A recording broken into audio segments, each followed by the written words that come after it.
श्रीगणेशाय नमः। नमो काशिकावासिनी गंगातीरे सदा अर्चितं चन्दनं रक्तपुष्पं सदा वन्दितं पूजितं सर्वदेवं।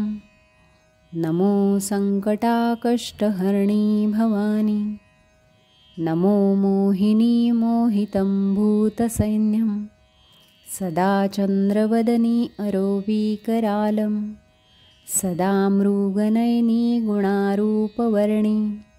नमो सङ्कटाकष्टहरिणी भवानी नमो खड्गहस्ते गले रुण्डमाला नमो गर्जितं भूमिकम्पायमानं सदा मर्दितं भूतमहिषासुरेणं।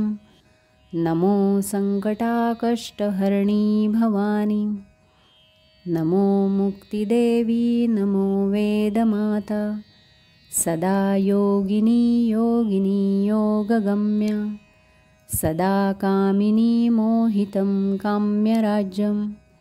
नमो सङ्कटाकष्टहरिणी भवानी नमो पुष्पशय्या गले रुण्डमाला सदा कोकिला काञ्चनं रूपवर्णी सदा रणविशेषशत्रुसंहारकर्णी।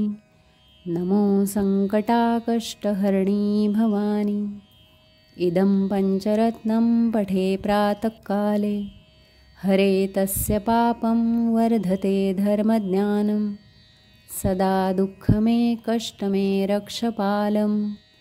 नमो सङ्कटाकष्टहरिणी भवानी त्वमेव सङ्कटे योगिनी योगधारं त्वमेव कामिनी मोहितं काम्यराज्यं त्वमेव विश्वमाता करे खड्गधारं।